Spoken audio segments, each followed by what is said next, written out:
Episode 5, Digging Wells and Removing Caps. Our noble, well-digging patriarchs. The patriarchs, Abraham, Isaac, and Jacob, were regarded as honorable for many reasons. One is they dug wells to provide water for their clans. Noble-minded people dig wells, waterworks which satisfy needs. There are intense conflicts and grumbling over water rights. The patriarchs came up with honorable solutions for the clashes and complaints. Most involved time-consuming, back-breaking labor. Answers to problems came with shovels attached. What do we do when we discover our river bottom has been dried into cracked puzzle pieces? Grab a spade. Responding to thirst. Thirsty people grumble, naturally. Churches are not happy with water shortages. We moan and complain. Where is God's presence? This church is bone dry. Where did the love and power go? Someone drained the pool. Some of us church hop looking for a place with dancing fountains. We hope for an easy drink. Others join a community, and when they realize water is needed, they do all they can to see their tribe gets it. Some complain or leave. Others dig. Responsible believers take ownership of problems and work on solutions.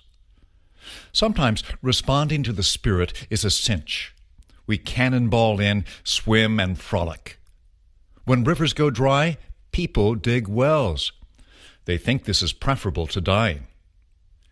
If the river goes arid, don't despair. Get to work.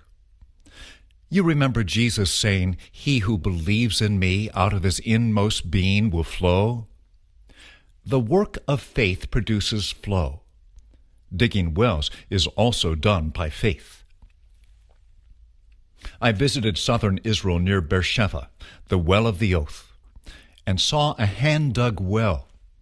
I could tell it was deep because the pebble I dropped took a long time before it plopped.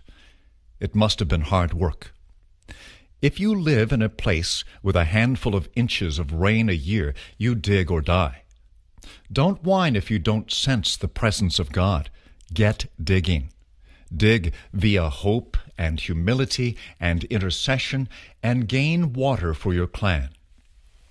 Do you want to see a party?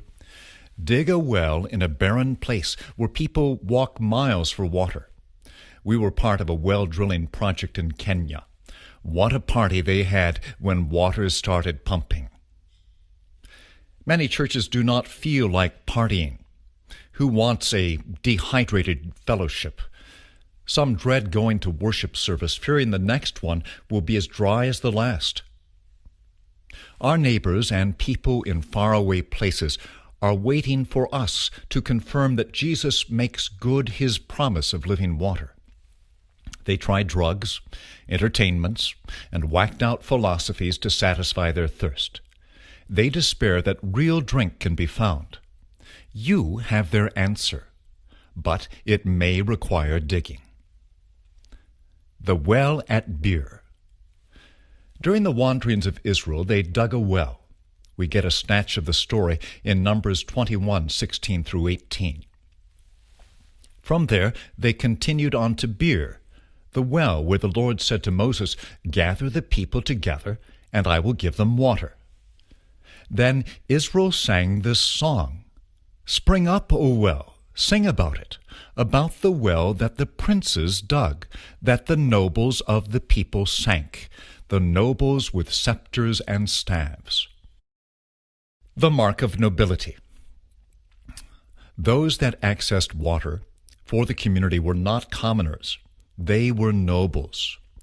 Many want a noble title, duke or duchess, apostle, evangelist, or pastor. Don't expect people to think you noble because of your genealogy. It will come because of your noble lifestyle, the way you care for others. Noble leaders realize their responsibility for providing water. They do not idly show up for church, turn on the tap, and expect anointed ministry. They probe God. They auger into his heart. They burrow into his word. These leaders are to be honored. Digging wells is the work of genuine monarchs, knights, barons, and counts. They willingly get their hands dirtied and blistered down in the gloom for the sake of their people. Laboring in a murky well shaft may not be your idea of fun, but it is a great idea for survival. Nobility is gained by noble deeds. It's an expression of character. When water is found, we celebrate, and the diggers are esteemed. Celebrating. Water in short supply occasions quarrels and contentions. Neighbors fight. When there is abundance, fearful apprehension is washed away. We are friends again. If you delve into the earth, boring into the unseen depths, you might stumble on diamonds, emeralds, and rubies. You might discover natural gas, oil and coal, perhaps ancient fossils. You might also discover water. And if you and your family and flocks were really thirsty, you would bring them together, drink deep, and throw a party. Those about you are watching you dig. They hope for your success because they would love a big draught of water. In fact, they would take a water break and throw a party.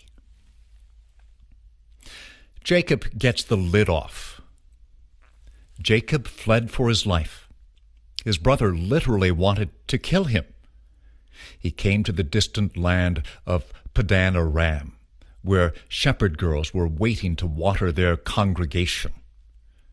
These shepherdesses were delayed because those strong enough to remove the stone protecting the well had not arrived.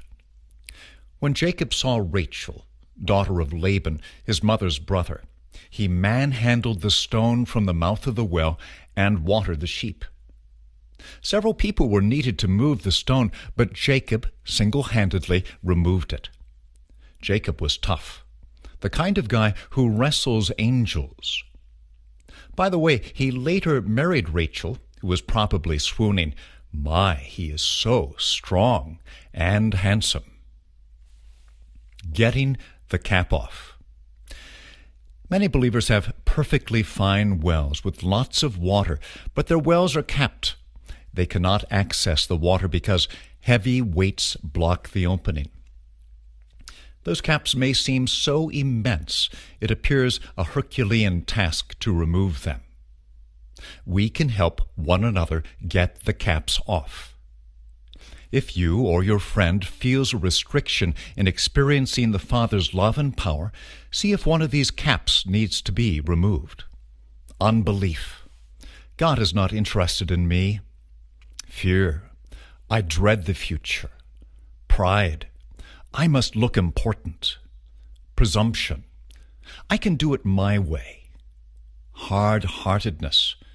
Being vulnerable with God is for the weak. Grief. Nothing can remove this pain. Ask God for discernment. He may reveal blockages like apathy, self-sufficiency, false loves, or distractions.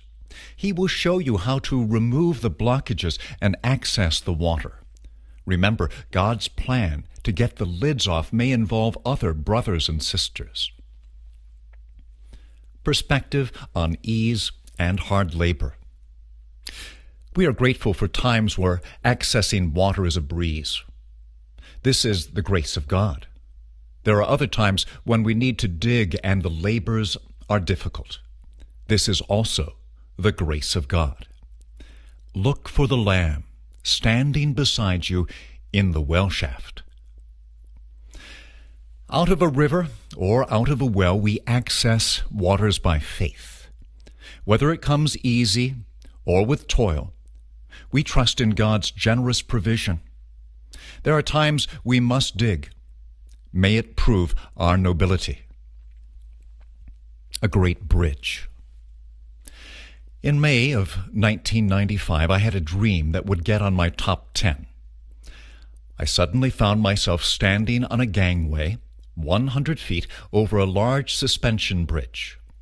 The bridge was 6 lanes wide. No cars were on the bridge, but a group of about 8 people were in the middle, standing in a circle of prayer. Interestingly, the bridge ran right down the middle of an immense river. As I looked, a wave lapped over the deck of the bridge, covering the people praying below. I was alarmed, thinking they were washed off the bridge, but they were all there after the water rolled away. I ran downstairs to check on the people, and when I got to the bottom, I came to a large room where dozens of people were praying. I believe the last days church will not bridge from one spiritual awakening to another. As we become the house of prayer, we will endlessly experience the river of life. Scanning the water. Our inheritance in Messiah is a stretch of riverfront property. It is a delightful place of connection with the Lamb and with His people. I would love to go fishing with you at the Dead Sea. It may be renamed the Lively Sea. Are you anxious to sample the fruit there? The most delicious thing will be to walk with the Lamb. Today is yesterday's future. Since you live in the future, make the most of it. Make following the Lamb your daily habit. As you trust Him more, you will experience more of the inner river. May you draw from the river with ease. If you must dig wells, be of good cheer. Dirt under your nails means water for your tribe. You do a noble work. Many have yet to learn that Jesus is the Lamb of God who takes away the sins of the world. Not only are non-believers in fatal dehydration, but millions who acknowledge Messiah live with a dribble when they might have a river. Your neighbors and those at the edges of the world thirst for what you have. They desire an authentic demonstration of love, power, truth, and righteousness. They are waiting for you, God's delivery system. May water flow from your buckets. May your seed have abundant water. Follow the Lamb, and He will lead you to the waters of life. Remember Revelation 7:17. For the Lamb at the center of the throne will be their shepherd. He will lead them to springs of living water, and God will wipe away every tear from their eyes.